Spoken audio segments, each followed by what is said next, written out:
ஓய்வூதியர் பிரச்சனை என்பது அடிப்படையான பிரச்சனை. ஓய்வூதியருடைய பஞ்சப்பொடி என்பது அடிப்படையான பிரச்சனை.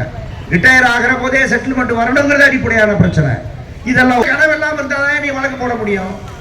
எங்கெல்லாம் வழக்கு போட முடியும்னால நூற்றுக்கணக்கான வழக்குகள் நிர்வாகத்திற்கு எதிராக தமிழகம் முழுவதும் நடத்தி கொண்டிருக்கிற இயக்கம் CITU.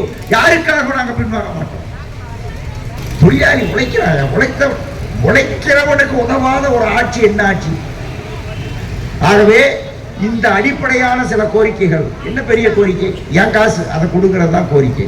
என்ன பெரிய கோரிக்கை? பழைய பென்ஷன் நீ ஒத்துக்கொண்டது, நீ தேர்தலிலே சொன்னது, அதை கொடு என்பதுதான் கோரிக்கை. என்ன பெரிய கோரிக்கை? தேர்தல் வாக்குறுதியில் நீங்கள் சொன்னீர்கள் கான்ட்ராக்ட் கூடாது, கான்ட்ராக்ட் இருக்காது, 10 வருஷம் ஆனா நான் நிரந்தரம் செய்வேன் நீங்க சொன்னீங்க, அதை கொடுங்க. என்ன பெரிய கோரிக்கை? இன்னைக்கு உள்ளாட்சிகளில் இருக்கிற தொழிலாளிகளை முழுவதும் நீங்க அநியாயமாக வஞ்சம் தீர்த்து கொண்டிருக்கிறீர்கள். அவங்களுடைய பூரா கான்ட்ராக்ட் தான், இனிமேல் நிரந்தர தொழிலாளி இருக்க மாட்டேன்னு நீங்க அறிவிக்கிறீங்க. என்ன நியாயம்? அந்த அடித்தட்டு மக்களுடைய வயிற்றில் அடிக்கிறீர்கள், வாழ்க்கையை நீங்கள் சூறையாடுகிறீர்கள். இப்படி வரிசையா திட்டப்பணியாளர்கள் நிலை இதான கேட்கணும், வேற என்ன கேட்கணும்? இதை நீங்க நிறைவேற்ற வேண்டும் என்பது கோரிக்கை.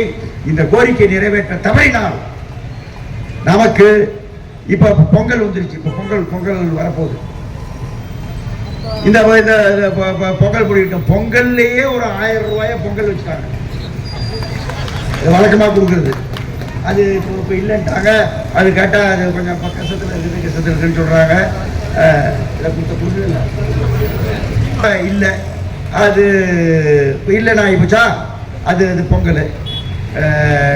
நம்ம ஆளுங்க சில சொன்னாங்க கருப்பு பொங்கல். கருப்பு பொங்கல் கிட்டத்தட்ட 8 கோடி பேர் கருப்பு பொங்கலியா? எல்லா குடும்பத்திலையும் கருப்பு பொங்கல் தான். 1000 ரூபாய் இல்லை. அதனால பொங்கல் இருக்கு, முடிட்டுங்க. பொங்கல் முடிந்த பிறகு நாம் இந்த வருகிற 22ஆம் தேதி இதனுடைய அடுத்த போராட்டமாக போராட்டம் இனிமேல் அடுத்தடுத்து நடக்கும். சினிமாவில் ஸ்லைடு மாறுற மாதிரி போராட்டங்கள் இனிமேல் மாறிக்கொண்டே இருக்கும். 22ஆம் தேதி சிறை நிரப்பும் போராட்டம் என்கிற போராட்டத்தை இந்த கூட்டத்தில் நாம் முடிவெடுக்கிறோம். சிறையை நிரப்புவோம். நீங்க படியில் இருக்கிற தோழர்கள், ஓய்வு பெற்ற தோழர்கள் 70 வயதானவர்கள் வர வேண்டாம். சரி, ஒரு 65 வயசுக்குள்ள இருக்கிறவங்க கட்டாயமா வாங்க. ஒருத்தர் பாக்கி இல்லாம வாங்க. என்ன சொல்றேன்னா, வயசு அப்படிங்கிற காரணத்தால தான் சொல்றேன், வேற ஒண்ணும் இல்லை. நீங்க வர மாட்டீங்கன்னா நான் சொல்லல, வரணும், பார்க்கலாங்க. எதுக்கு இந்த திறந்த வெளி சிறையில இருக்கணும்? உண்மையான சிறைக்கே போயிடுவோம். அவன் என்ன பண்றான்னு பார்ப்போம். அங்கேயாவது சோறு போடுறான்னு பார்ப்போம். அதாவது இந்த சிறை நிரப்பு போராட்டம் என்பது மக்களுடைய கவனத்தை ஈர்ப்பதற்கும் தான், அதுவும் சேர்த்துத்தான். என்னங்க நம்ம நோட்டீஸ் கொடுக்க போன 6 மாசத்துக்கு முன்னாடி ஜனங்க காய் வைக்கிற அம்மா, மத்த அம்மா, அந்த தாய்மாரெல்லாம் கேட்கறாங்க, ஏப்பா உன் பிரச்சனை இன்னும் தீரலையா? யாரு? அவங்க கேட்கறாங்க.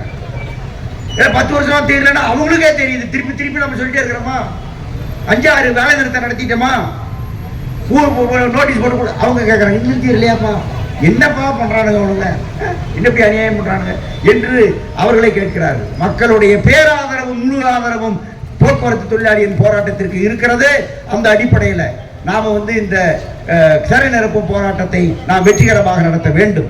அதற்கு பிறகும் அரசாங்கத்திடமிருந்து உருப்படியான நடவடிக்கை இல்லை, அல்லது நடவடிக்கை வரும் என்பதற்கான எந்த சிஸ்டமும் இல்லை என்று சொல்வார்களே. ஆனால் அடுத்த 2 போராட்டங்களை அறிவித்து விட்டு 3வது வேலை நிறுத்தம், காலவரையற்ற வேலை நிறுத்தம் என்கிற முடிவுக்கு போகும்.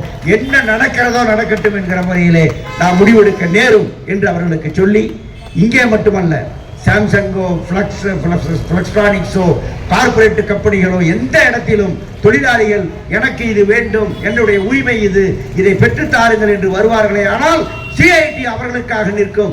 என்ன கொடுமை, என்ன அடக்குமுறை நீ ஏவினாலும் அவர்களுக்காக அது நிற்கும். இப்போதும் சொல்லுகிறோம், அந்த எல்லா பிரச்சனையும் தீர்ப்பதற்கு நடவடிக்கை எடுங்கள். இல்லாவிட்டால் எங்களுடைய போராட்டம் அழுத்தமாக, தீவிரமாக முன்னெடுக்கப்படும் என்று கூறி, இந்த வாய்ப்புக்கு நன்றி கூறி அனைவருக்கும் நீங்கள் இந்த சிறை நிரப்பும் போராட்டத்தை வெற்றிகரமாக்குங்கள். பல்லாயிரமாய் சிறையை நிரப்புங்கள் என்று கூறி வாய்ப்புக்கு நன்றி தெரிவித்து முடித்துக் கொள்கிறேன். வணக்கம்.